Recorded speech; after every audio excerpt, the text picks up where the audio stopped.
In a crowded gym where the sound of gloves hitting pads echoed off concrete walls, Sarah Martinez never expected that a routine sparring session would become a fight for her life. What started as training turned into something much darker when her opponent's competitive spirit crossed the line into dangerous territory. But in that critical moment when everything seemed lost, an unexpected guardian angel emerged from the shadows.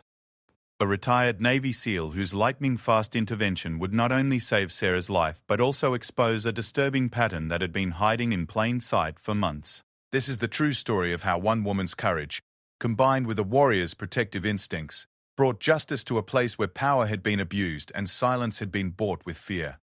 Sarah Martinez had always been drawn to challenges that others would shy away from. At 28, she stood barely 5 feet 4 inches tall, but what she lacked in height, she made up for in determination and heart. Her dark hair was usually pulled back in a tight ponytail, revealing sharp brown eyes that missed nothing and a jawline that spoke of quiet strength. Sarah worked as a paramedic in downtown Phoenix, spending her days racing through traffic to save lives. But her evenings belonged to something entirely different. Mixed martial arts training at Iron Fist Gym. The gym sat on the edge of an industrial district, housed in a converted warehouse that had seen better days. The exterior walls were painted a faded grey, with small windows near the roofline that let in just enough natural light to remind everyone that the outside world still existed. Inside, the space was divided into different training areas. A boxing ring in the center, wrestling mats along one wall, and heavy bags suspended from the steel beam ceiling. The air always carried a mixture of sweat, rubber, and the metallic scent of determination. Sarah had been training there for almost 2 years, ever since a particularly difficult call at work had left her feeling powerless and angry. She had arrived at the scene of a domestic violence case, where a young woman, not much younger than herself, had been beaten so severely that Sarah barely recognized her as human. The woman died on the way to the hospital despite Sarah's best efforts. That night, Sarah drove straight to Iron Fist Gym and signed up for classes, telling herself that she would never feel helpless again. The gym attracted a diverse crowd. There were college students looking to stay in shape, middle-aged office workers trying to recapture their youth, and serious fighters preparing for amateur competitions. The atmosphere was generally supportive, with experienced members helping newcomers learn proper technique and safety protocols. Coach Mike Rodriguez ran a tight ship, emphasizing respect and control above all else. He was a former professional fighter himself, standing 6 feet 2 with graying temples and hands that looked like they had been carved from stone. Mike treated every student with equal attention, regardless of their skill level or background. Sarah quickly proved herself to be a dedicated student. She showed up 4 nights a week without fail, rain or shine. She absorbed instruction like a sponge, practicing combinations at home and studying fight footage on her phone during breaks at the ambulance station. Her natural athleticism, combined with her medical knowledge of human anatomy, gave her an edge in understanding how techniques worked and why certain movements were effective. Within 6 months, she was sparring regularly with other intermediate students. The gym had its share of characters, and Sarah had gotten to know most of them over the months. There was Jenny, a college freshman studying engineering who had the fastest hands Sarah had ever seen on someone so small. Tommy worked construction during the day and used the gym to blow off steam from dealing with difficult supervisors. Maria was a single mother of 2 who had started training after her divorce, claiming that hitting things was cheaper than therapy. These people had become more than training partners. They had become a second family. But there was one member who made everyone uncomfortable, though few people talked about it openly. His name was Derek Russo, and he had joined the gym about 8 months after Sarah started training there. Derek was 25 years old, stood 6 feet tall, and carried himself with the kind of confidence that bordered on arrogance. He worked in sales for a tech company downtown and drove a red sports car that he parked prominently in front of the gym every evening. Derek was technically skilled and physically strong, but there was something about the way he fought that set him apart from everyone else in a troubling way. Most fighters, even aggressive ones, had an internal switch that helped them maintain control during sparring. They understood that the goal was to practice technique and improve skills, not to actually hurt their training partners. Derek seemed to lack this understanding entirely. He fought every sparring session like it was a real fight, often ignoring his partner's attempts to tap out or signal that they needed a break. Coach Mike had spoken to him several times about controlling his intensity, but Derek always had an excuse or an explanation that made his behavior seem justified. Sarah first noticed Derek's behavior about 3 months after he joined. She was stretching on the mats after a particularly intense training session when she heard raised voices coming from the ring area. Derek was sparring with a newer student named Alex. a skinny college kid who was still learning basic footwork. Instead of adjusting his power and technique to match his partner's skill level, Derek was treating Alex like an equal opponent. He landed several hard shots to Alex's body and head, causing the younger man to stumble backward with a dazed expression. Coach Mike quickly stepped in and ended the session, but the damage was done. Alex left early that night and never came back to the gym. When Sarah asked Coach Mike about the incident later, he just shook his head and said that some people took longer than others to understand what the sport was really about. Sarah sensed that there was more to the story, but she didn't press the issue. Over the following weeks, Sarah began to pay closer attention to Derek's interactions with other students. She noticed that he seemed to specifically target newer or smaller fighters for sparring sessions. When he fought with more experienced students who could match his intensity, he was notably more controlled and respectful. It was as if he could sense who would be too intimidated or inexperienced to call him out on his aggressive behavior. The pattern became more disturbing when Sarah realized that several promising new students had quit the gym shortly after sparring sessions with Derek. Jenny mentioned that her friend Katie had been excited about joining but stopped coming after her first week. When Jenny asked what happened, Katie just said that the training was too intense for her. Maria confided that her teenage son had been interested in learning self-defense but changed his mind after watching Derek spar with another student. The boy told his mother that the gym seemed too violent and dangerous. Sarah began to feel a growing sense of responsibility to address the situation. Her background as a paramedic had trained her to recognize patterns and intervene when she saw someone in danger. She had witnessed the aftermath of bullying and abuse too many times to ignore the warning signs that were becoming increasingly apparent at Iron Fist Gym. Derek was systematically driving away new students and creating an atmosphere of fear among those who remained. The problem was that Derek was careful about his behavior. He never crossed lines when Coach Mike was watching directly, and he was skilled at making his aggression look like legitimate competitive spirit. When confronted about his intensity, he would claim that he was just trying to help his partners improve by giving them realistic training experiences. He frequently pointed out that real fights didn't have rules or referees, so training should prepare people for actual violence. Sarah decided to start documenting Derek's behavior more carefully. She began keeping notes on her phone about incidents she witnessed, including dates, times, and witnesses present. She also started talking to other students about their experiences, being careful not to lead them toward any particular conclusions. What she discovered was deeply troubling. Multiple students reported feeling unsafe when sparring with Derek. Several described incidents where he had continued attacking after they had clearly signaled submission or exhaustion. Some mentioned that he seemed to enjoy causing pain and discomfort, often smiling or making comments when his partners were obviously hurt. A few students admitted that they had considered quitting the gym entirely because of Derek's presence. Most disturbing of all was the discovery that Derek's behavior extended beyond just aggressive sparring. Several female students mentioned that he made inappropriate comments about their bodies or fighting technique that felt more sexual than instructional. He frequently positioned himself near the women's changing area and seemed to find excuses to initiate physical contact during training that went beyond what was necessary for instruction. Sarah realized that she was dealing with someone who was using the gym as a hunting ground for victims. Derek had found a perfect environment where aggressive behavior could be disguised as legitimate training, where physical contact was normalized, and where many victims would be too inexperienced or intimidated to speak up. The worst part was that his tactics were working. He was slowly but surely poisoning the atmosphere at Iron Fist Gym, driving away the very people the gym was supposed to serve and protect. As Sarah gathered more information, she began to feel increasingly isolated. Coach Mike was a good man, but he seemed overwhelmed by trying to run the gym and maintain order among dozens of students with varying skill levels and personalities. The other experienced fighters either hadn't noticed Derek's pattern or were reluctant to get involved in what they saw as interpersonal drama. Some of the newer students who had been victimized by Derek were too embarrassed or intimidated to speak up about their experiences. Sarah knew that she needed to take action, but she wasn't sure what form that action should take. Simply confronting Derek directly seemed unlikely to be effective, and might even make the situation worse by putting her on his radar as a potential target. Going to Coach Mike with her concerns felt like the right first step, but she worried about how her allegations would be received without concrete proof of wrongdoing.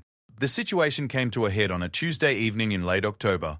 Sarah arrived at the gym earlier than usual because she had gotten off work early due to a light call volume. The gym was less crowded than normal, with only about 10 people training instead of the usual 20 or 30. Coach Mike was working with a group of beginners in one corner, demonstrating basic punching technique and footwork. Sarah was warming up on the mats when Derek approached her.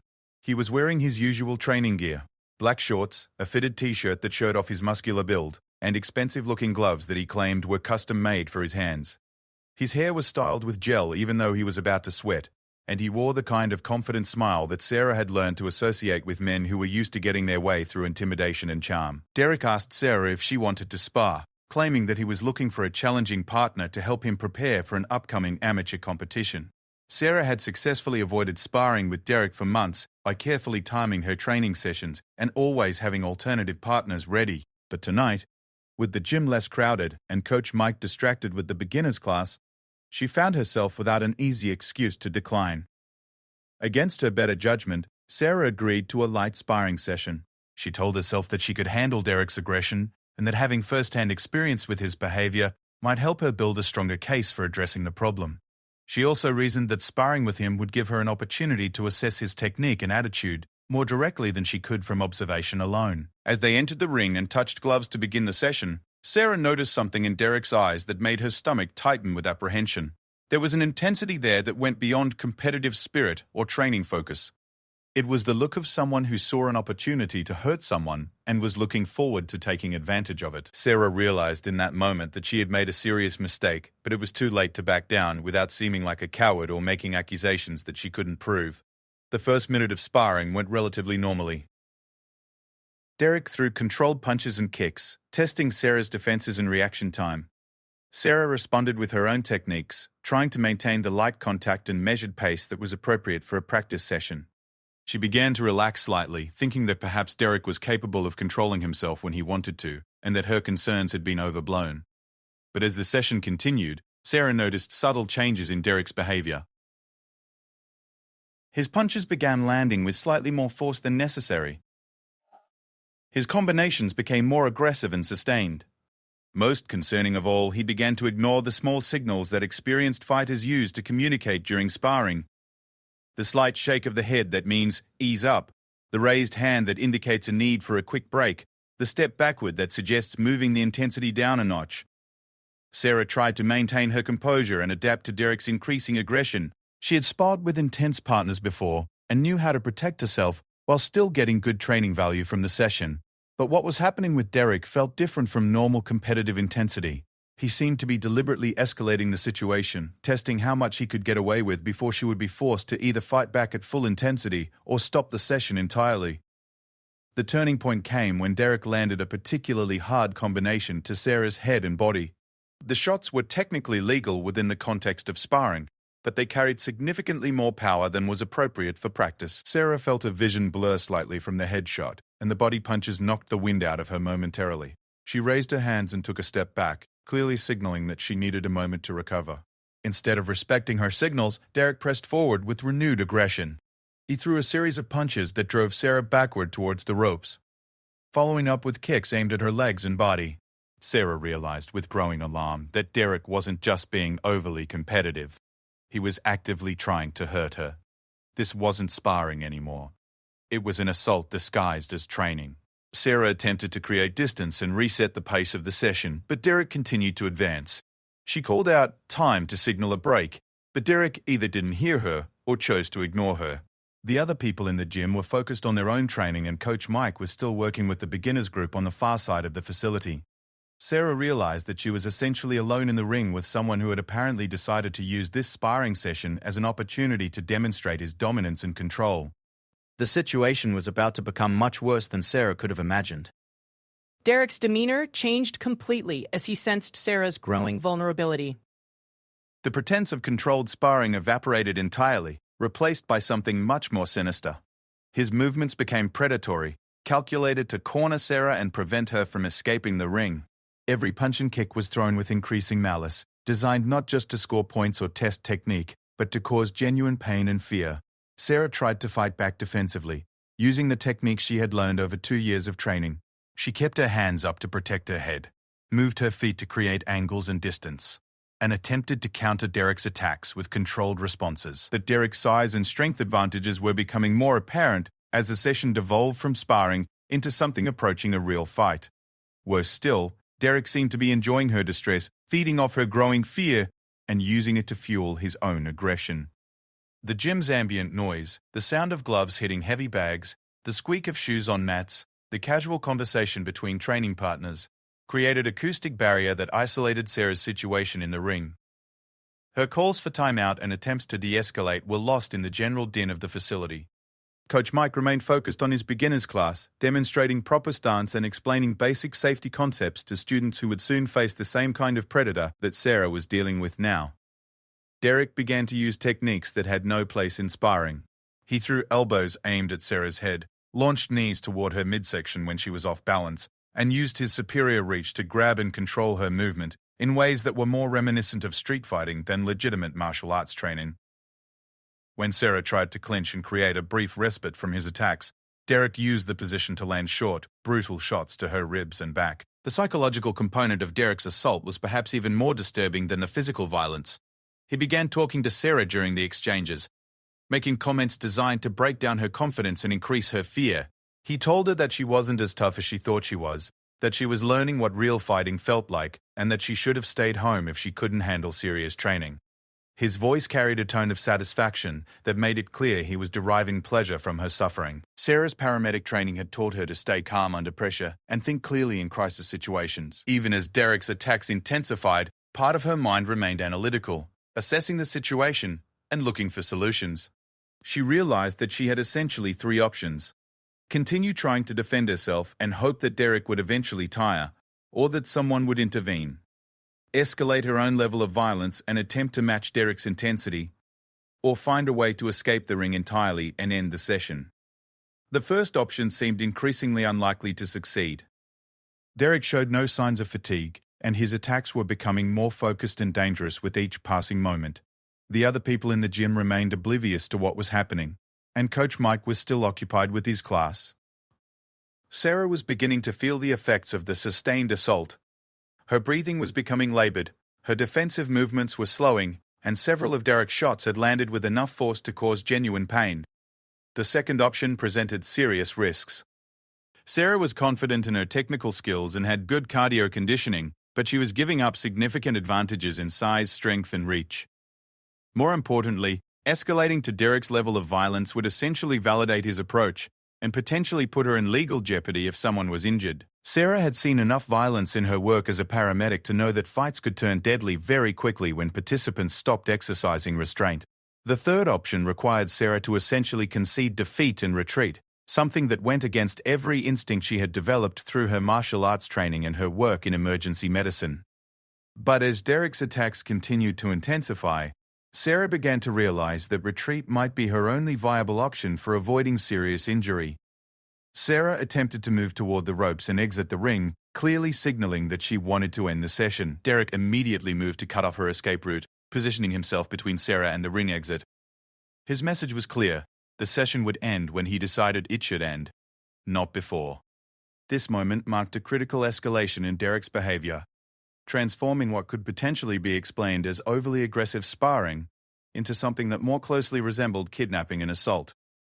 Derek's attacks became even more focused as he sensed Sarah's desperation to escape. He began targeting her legs with kicks designed to compromise her mobility, making it even more difficult for her to create distance or change position. He also increased the frequency and power of his headshots, clearly hoping to daze or disorient her to the point where she would be unable to mount an effective defense. The situation took a terrifying turn when Derek managed to grab Sarah during a clinch exchange and drive her backward against the ropes. Instead of breaking the position and returning to striking distance, Derek used his strength advantage to pin Sarah against the ropes while continuing to attack her with short punches and knee strikes. Sarah found herself trapped with limited mobility, absorbing punishment while being unable to effectively counter or escape. Derek's breathing was becoming heavier, but not from exertion, from excitement. Sarah could see in his eyes that he was deriving genuine pleasure from her helplessness and fear. This wasn't about martial arts training or even dominance in the traditional sense. Derek was revealing himself to be someone who enjoyed inflicting suffering on others, particularly those who couldn't adequately defend themselves. Sarah tried to use her knowledge of anatomy and leverage to break Derek's control, but his size and positioning advantages were too significant to overcome through technique alone. She attempted to strike at pressure points and vulnerable areas, but Derek seemed prepared for her responses and easily countered her efforts. Worse still, each of Sarah's attempts to fight back seemed to increase Derek's level of aggression, as if her resistance was providing additional motivation for his assault. The psychological impact of the attack was becoming as significant as the physical damage. Sarah had spent 2 years building confidence in her ability to defend herself and others. She had believed that her training would enable her to handle dangerous situations and protect herself from predators. The realization that Derek was able to overpower and control her so completely was shattering her sense of security and self-efficacy in ways that extended far beyond the immediate physical threat. Derek seemed to sense Sarah's psychological vulnerability and began to exploit it more aggressively. He made comments about how all the training in the world couldn't make up for fundamental physical disadvantages. He suggested that Sarah should stick to helping people who were already hurt rather than trying to prevent herself from getting hurt. His words were clearly designed to break down her confidence and reinforce his own position of dominance. The attack reached a new level of severity when Derek managed to get behind Sarah and apply a chokehold. Unlike the controlled chokes that were practiced in grappling classes, Derek's technique was designed to cut off Sarah's air supply as quickly and completely as possible. Sarah felt immediate panic as her ability to breathe was compromised, and she realized that Derek might be willing to take the attack to the point of causing serious injury or even death. Sarah's training in emergency medicine included knowledge of how quickly loss of consciousness could occur when blood flow to the brain was restricted. She knew that she had only seconds to escape Derek's control before she would begin to lose cognitive function and physical strength. The chokehold was being applied with a level of force and technique that indicated Derek had significant grappling experience and understood exactly how dangerous his actions were. Sarah attempted to use the anti-choking techniques she had learned in her martial arts training, including hand fighting, to relieve pressure on her neck and footwork to off-balance her attacker. But Derek's technique was too sophisticated, and his strength advantage too significant for these methods to be immediately effective. Sarah could feel her vision beginning to narrow as the oxygen supply to her brain became increasingly restricted.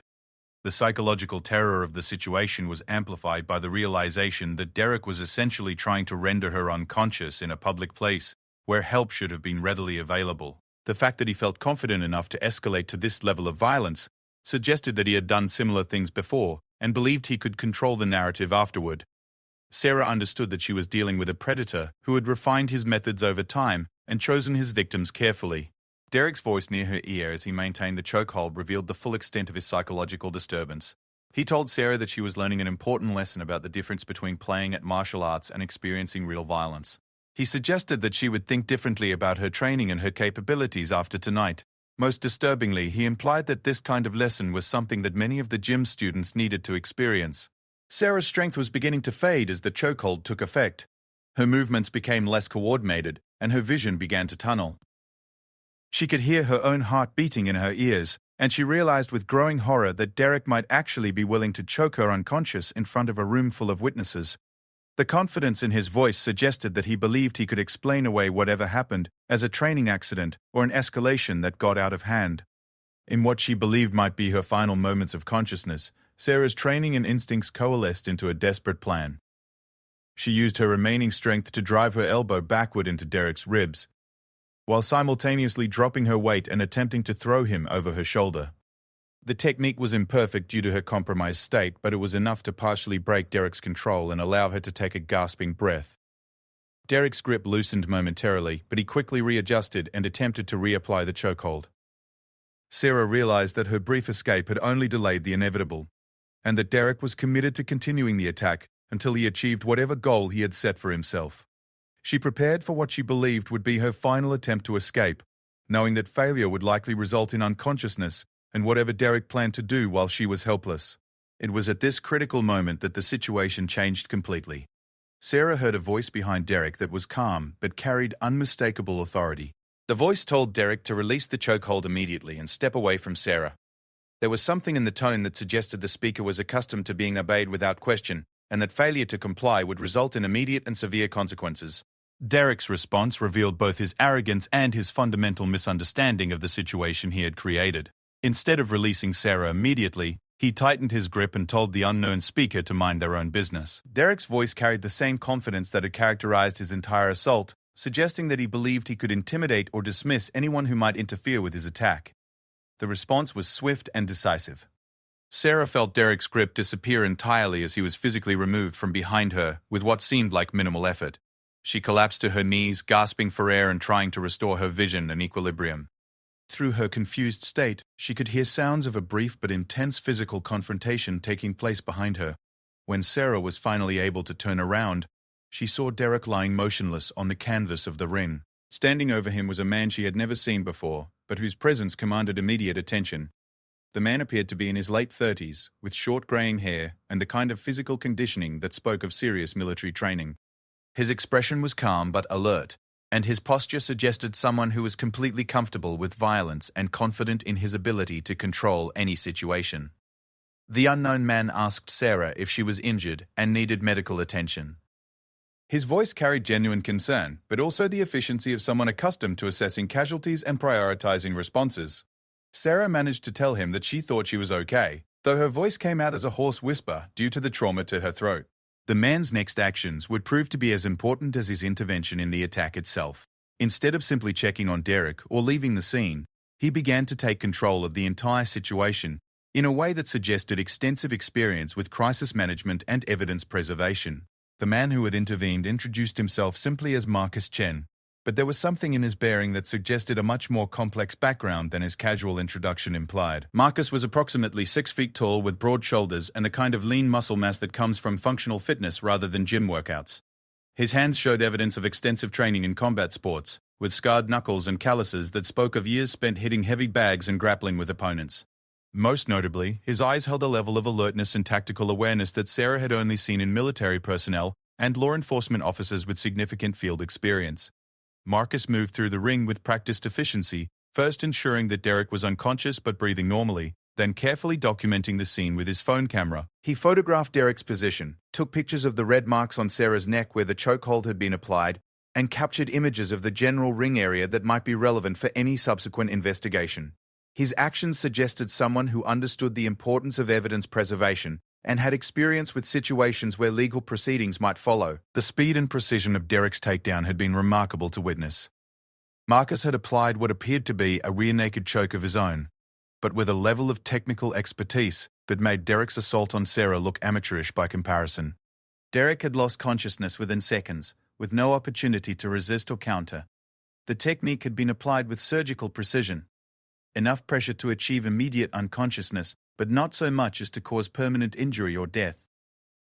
More impressive than the physical intervention, however, was Marcus's immediate assessment of the broader situation. Rather than focusing solely on the immediate aftermath of Derek's attack, Marcus began asking Sarah detailed questions about Derek's behavior patterns and whether this type of incident had occurred before. His questions were specific and probing, suggesting familiarity with predatory behavior and institutional cover-ups. Sarah found herself opening up to Marcus in a way that surprised her. Perhaps it was the shock of the attack, or perhaps it was Marcus's calm professionalism, but she began telling him about the pattern of behavior she had observed from Derek over the months. She described the students who had quit after sparring with him, the inappropriate comments he made to female members, and the general atmosphere of fear that surrounded his presence at the gym. Marcus listened without interruption, occasionally asking clarifying questions that demonstrated his understanding of the dynamics Sarah was describing. When she finished her account, Marcus asked if she had documented any of Derek's previous behavior, or if other students might be willing to provide statements about their experiences. Sarah mentioned the notes she had been keeping on her phone and suggested several people who might be willing to come forward if they felt safe doing so. By this time, Derek was beginning to regain consciousness, though he remained groggy and disoriented. Marcus positioned himself between Derek and Sarah, making it clear that any attempt to resume aggressive behavior would be met with immediate force. When Derek finally sat up and began to assess his situation, his demeanor had changed completely from the confident predator who had been attacking Sarah minutes earlier. Derek's first instinct was to attempt to control the narrative. He claimed that he and Sarah had been engaged in consensual sparring that had gotten out of hand, and that Marcus had overreacted by intervening in what was essentially a training accident. Derek's voice carried less conviction than before, but he was clearly hoping to frame the situation in a way that would minimize his responsibility and legal exposure. Marcus responded to Derek's explanation with the kind of controlled anger that was somehow more intimidating than outright rage. He pointed out that consensual sparring did not typically involve choking someone unconscious while they were attempting to withdraw from the session. He also noted that Derek's technique and positioning during the attack were consistent with someone who was trying to cause serious injury rather than engage in legitimate training. What happened next revealed the depth of Marcus's background and training. Instead of simply accepting Derek's explanation or dismissing it, Marcus began questioning Derek using techniques that were clearly derived from military intelligence or law enforcement interrogation training. He asked specific questions about Derek's previous sparring partners, his understanding of appropriate force levels, and his knowledge of safety protocols. Derek's answers became increasingly inconsistent and defensive, revealing the weakness of his position. Marcus also began gathering information from other people in the gym who had witnessed parts of the incident. Most had been focused on their own training and hadn't seen the attack itself, but several confirmed that they had heard Sarah calling for timeouts and had noticed that the sparring session seemed unusually intense. More importantly, Marcus's questioning revealed that other gym members had previous concerns about Derek's behavior, but had been unsure about how to address them. The arrival of Coach Mike added another layer of complexity to the situation. Mike had finally noticed the commotion in the ring area and came over to investigate. His initial reaction was confusion and concern about what had happened to Derek, but as Marcus explained the situation, Mike's expression shifted to a mixture of anger and guilt. It became clear that Mike had been aware of concerns about Derek's behavior, but had been hoping that the problems would resolve themselves without requiring direct intervention. Marcus's questioning of Coach Mike revealed the institutional failures that had allowed Derek's behavior to continue unchecked. Mike admitted that he had received complaints about Derek from other students, but had been reluctant to take strong action without what he considered definitive proof of wrongdoing. He had also been concerned about the potential financial impact of losing a paying member, particularly one who attended regularly, and encouraged his friends to join the gym. The conversation with Coach Mike highlighted one of the most insidious aspects of Derek's predatory behavior. He had been careful to target victims who are unlikely to be believed, or who lacked the social capital to make effective complaints. New students could be dismissed as being unable to handle intense training, female students could be accused of being overly sensitive, and smaller or less experienced fighters could be told that they needed to toughen up if they wanted to succeed in martial arts. Marcus began to paint a picture of Derek as a sophisticated predator who had identified the martial arts community as an ideal hunting ground. The culture of toughness and the acceptance of controlled violence provided perfect cover for abuse. The hierarchy between experienced and novice students created power imbalances that could be exploited. Most importantly, the general reluctance to appear weak or complain about training intensity made it difficult for victims to seek help or support. As more information emerged, it became clear that Derek's behavior extended beyond just overly aggressive sparring. Several female students mentioned inappropriate touching during technique demonstrations, comments about their bodies that were framed as instructional feedback, and invitations to private training sessions that felt more like propositions than legitimate offers of additional instruction. The pattern revealed someone who was using his position in the gym community to gain access to potential victims and test their boundaries. Marcus's response to these revelations was systematic and thorough. He began collecting contact information from potential witnesses and victims, documenting specific incidents with dates and details, and building what amounted to a comprehensive case file against Derek. His approach suggested significant experience with evidence gathering and case building, far beyond what a typical gym member would possess. Derek's behavior during this process was revealing in its own right. Rather than showing remorse or concern about the impact of his actions on others, Derek focused primarily on protecting himself from consequences. He alternated between denying specific allegations and claiming that his accusers were misunderstanding his intentions or overreacting to normal training intensity. His responses revealed someone who was primarily concerned with avoiding accountability rather than addressing the harm he had caused. The most disturbing aspect of Derek's responses was his apparent belief that his behavior was justified or normal. He repeatedly referenced the idea that martial arts training was supposed to be tough, and that people who couldn't handle intense pressure shouldn't be involved in combat sports. His comments revealed a fundamental misunderstanding of the purpose of training and the responsibilities that came with superior skill and experience. Marcus began to share some details about his own background that explained his expertise in handling the situation. He revealed that he was a retired Navy SEAL who had spent 15 years in special operations, including multiple deployments in combat zones. After leaving the military, he had worked as a civilian contractor, specializing in personnel security and threat assessment.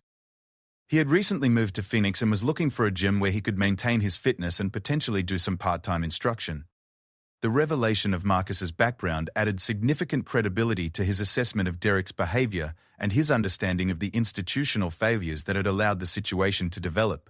Marcus explained that he had seen similar patterns in military units where toxic leaders were allowed to abuse their power over subordinates.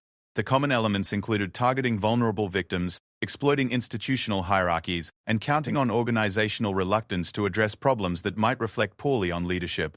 Marcus also revealed that his intervention in Derek's attack on Sarah was not his first experience with stopping sexual predators and bullies. During his military service, he had been involved in several cases where fellow service members had been abusing their positions to harm others. His experience had taught him to recognize predatory behavior patterns and to act decisively when he witnessed abuse in progress.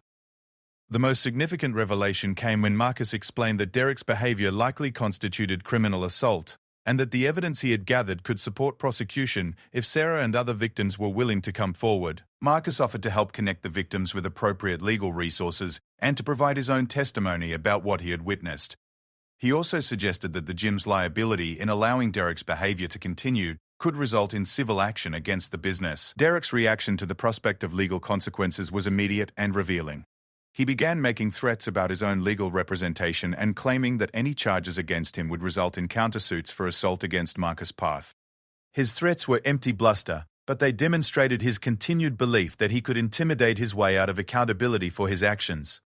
Marcus responded to Derek's threats with calm professionalism, pointing out that everything Derek had said was being recorded and could be used as evidence of his character and state of mind. Marcus also noted that his own actions in stopping Derek's attack were clearly justified under any reasonable interpretation of self-defense law, particularly given Derek's use of a potentially deadly chokehold against a smaller opponent who was attempting to withdraw from the confrontation. The situation reached a turning point when other gym members began stepping forward with their own stories about Derek's behavior. The combination of Marcus's credibility and his systematic approach to gathering information had created an environment where people felt safe speaking up about experiences they had previously kept to themselves. The volume and consistency of the allegations made it impossible to dismiss them as misunderstandings or personality conflicts. As the evening progressed, it became clear that Derek's attack on Sarah was not an isolated incident but rather the culmination of a pattern of escalating predatory behavior. Marcus's intervention had not only saved Sarah from serious injury, but it also exposed a systematic problem that threatened the safety and well-being of the entire gym community. The question now was what actions would be taken to ensure that Derek could not continue harming others, and that similar situations would be prevented in the future. The immediate aftermath of Marcus's intervention transformed Iron Fist Gym from a place of training into something resembling a crime scene investigation. Marcus's military background had taught him the importance of thorough documentation and systematic evidence collection, skills that proved invaluable as the scope of Derek's predatory behavior became increasingly apparent. What had started as a single incident of assault was evolving into a comprehensive case study of how institutional failures could enable systematic abuse. Marcus began by establishing a clear timeline of events, starting with Derek's initial enrollment at the gym and progressing through the various incidents that had led to the attack on Sarah. He used his phone to create detailed notes, recording the names and contact information of potential witnesses, and documenting specific allegations with dates and circumstances. His approach was methodical and professional, treating each piece of information as a potential component of a larger legal case. Sarah found herself at the center of this investigation, both as the primary victim of the evening's attack and as the person who had been most systematically observing Derek's behavior over time. Marcus encouraged her to provide as much detail as possible about her previous observations, helping her organize her own notes and recollections into a coherent narrative that could support potential legal action. The process was emotionally difficult for Sarah, but she recognized the importance of creating a complete record while the events were still fresh in everyone's memory.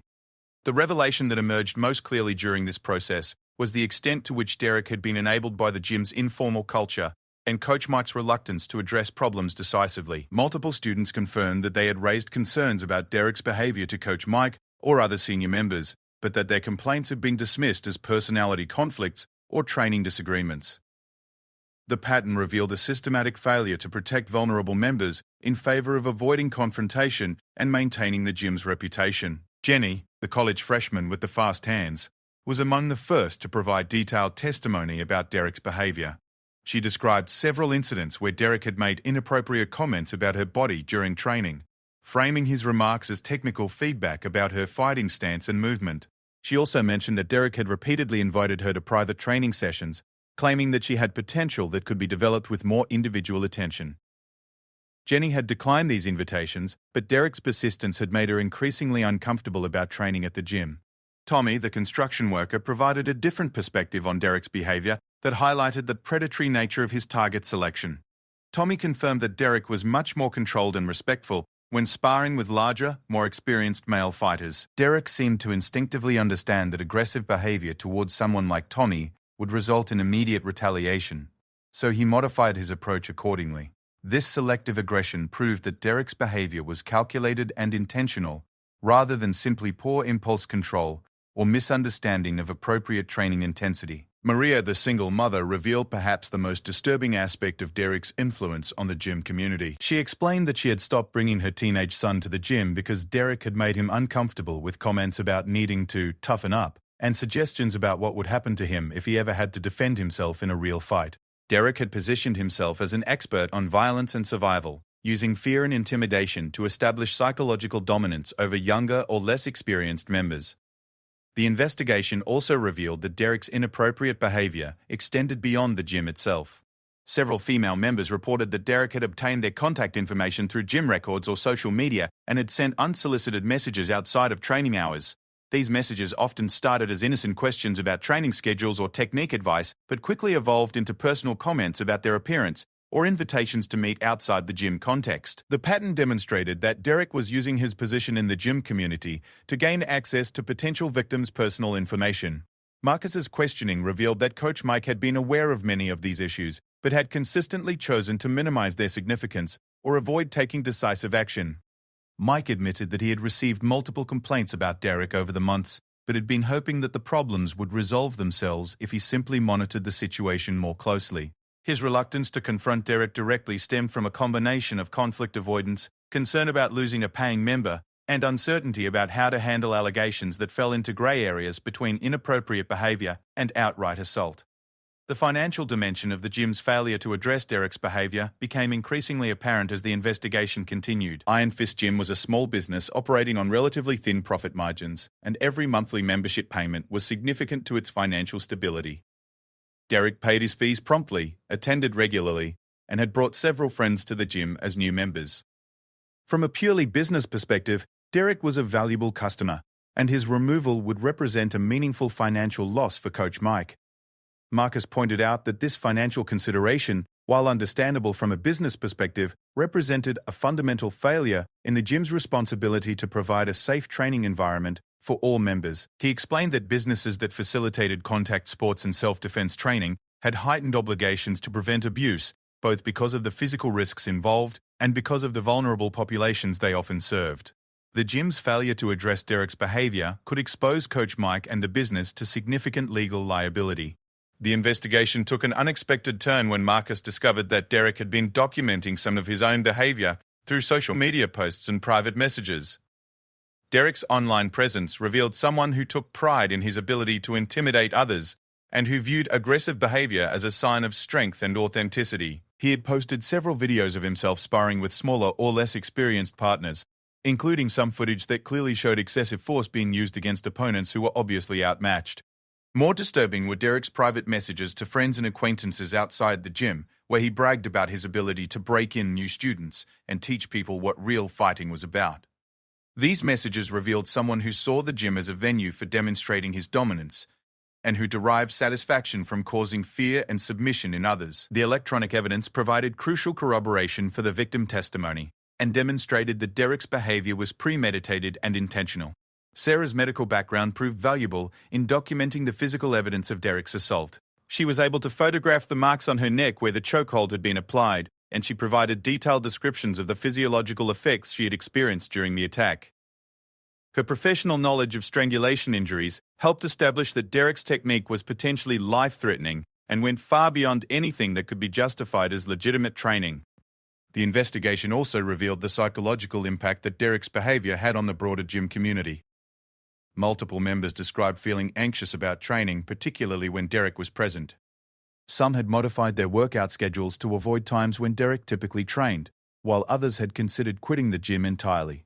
The toxic atmosphere that Derek had created was driving away the very people that martial arts training was supposed to serve and empower. Marcus began reaching out to his professional network to connect the victims with appropriate legal and support resources. His contacts included attorneys who specialized in assault cases, victim advocates who could provide counseling and support services, and law enforcement officers who had experience investigating predatory behavior in institutional settings. Marcus's military background had given him access to a network of professionals who understood the dynamics of abuse and the importance of thorough investigation and prosecution. The response from Derek throughout this process was consistently self-serving and manipulative. Rather than acknowledging the harm he had caused or expressing remorse for his actions, Derek focused on protecting his own interests and attempting to discredit his accusers. He claimed that the allegations against him were exaggerated or fabricated, and he suggested that the other gym members were conspiring against him out of jealousy or personal animosity.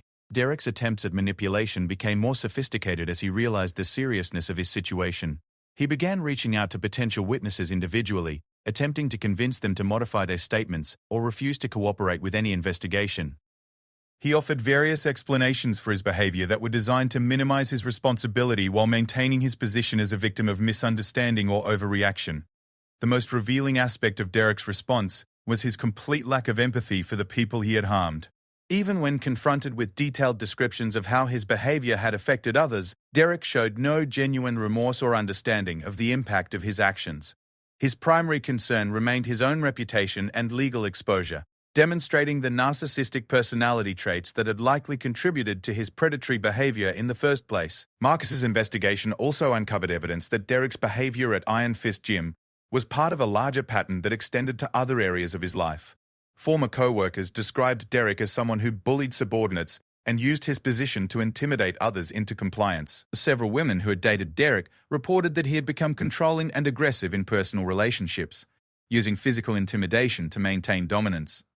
The discovery of this broader pattern was crucial for understanding Derek as a systematic predator, rather than someone who had simply made poor decisions in a specific context. Marcus explained that this type of predatory behavior typically escalated over time, with perpetrators testing boundaries and gradually increasing their level of aggression as they gained confidence in their ability to avoid consequences.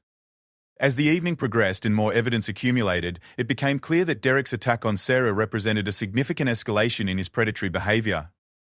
The use of a potentially deadly chokehold against someone who was clearly attempting to withdraw from the confrontation demonstrated that Derek was willing to risk serious criminal charges in order to maintain his dominance and control.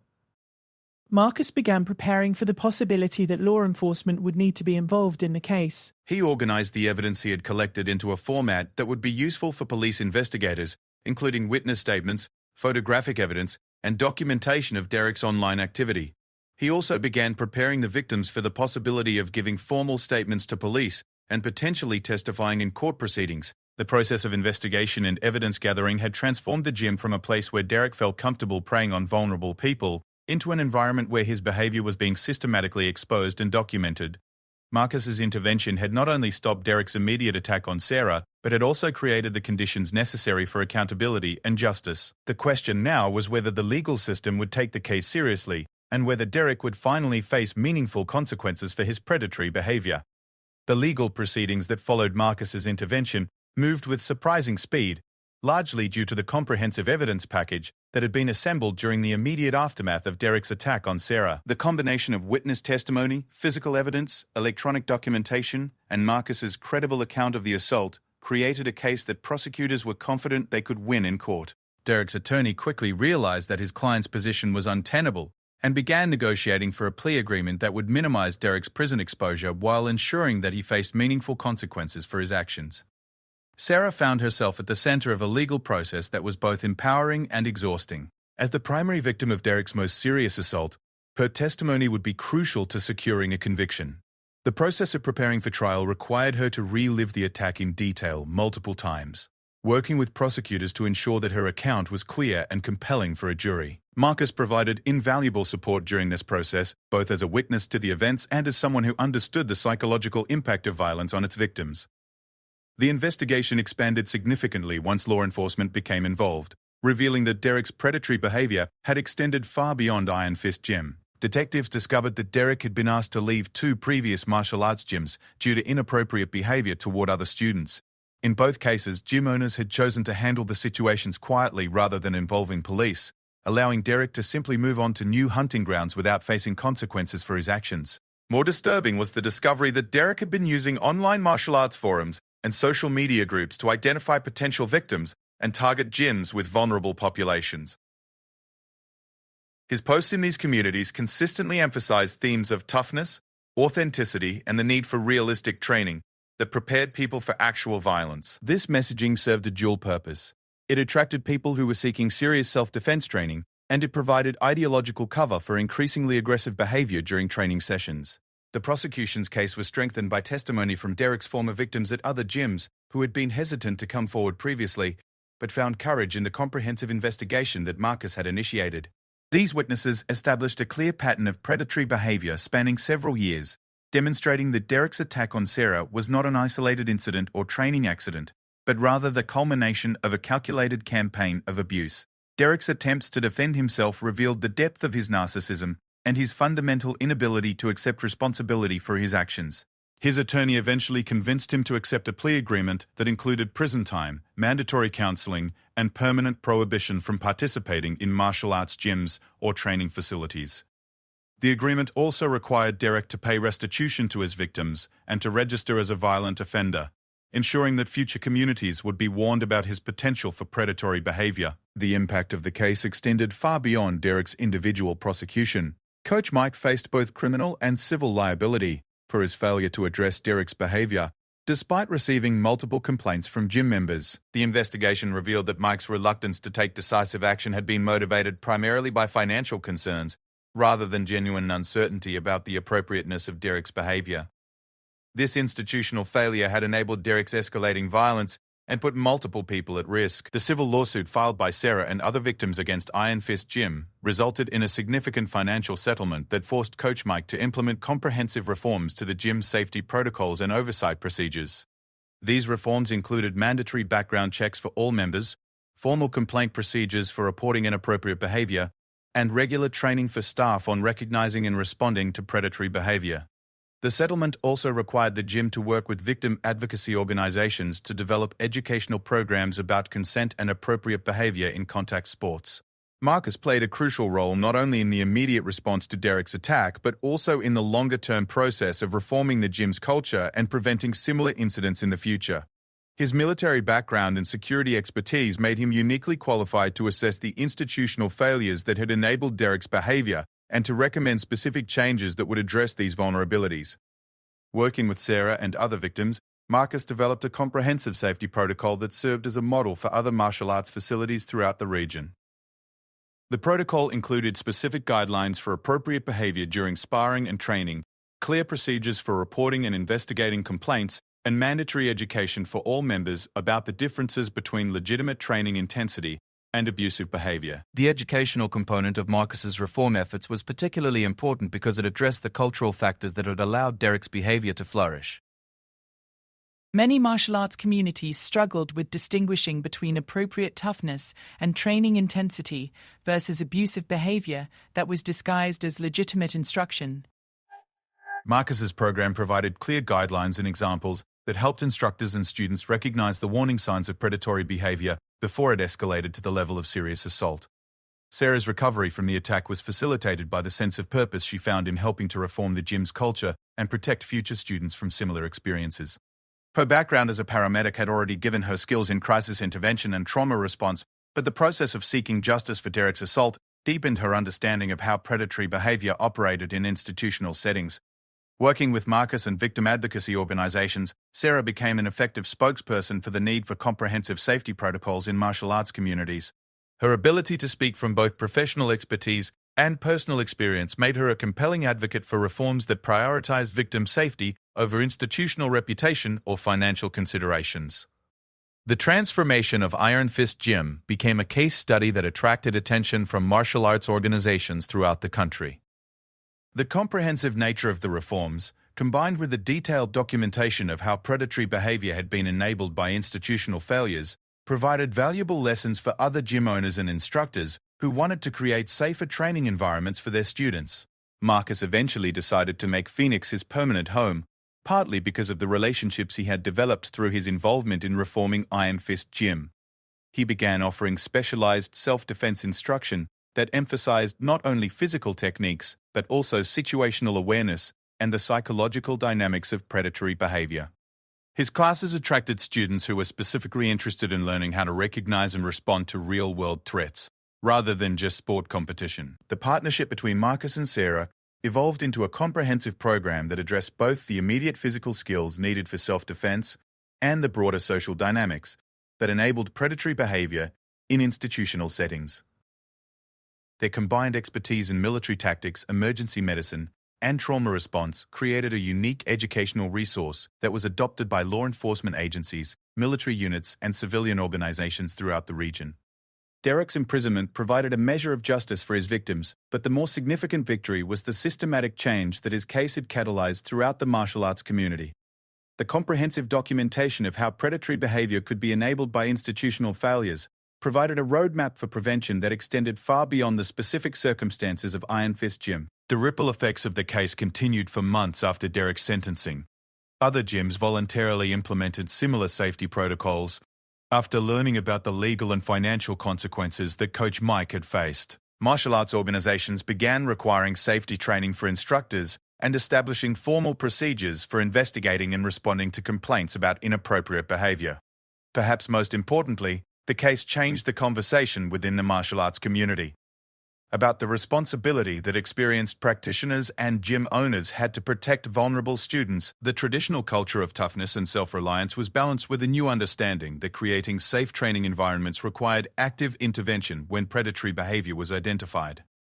Sarah returned to her work as a paramedic with a renewed sense of purpose and confidence. The trauma of Derek's attack had been difficult to overcome, but the process of seeking justice and implementing systemic reforms had transformed her from a victim into a powerful advocate for others.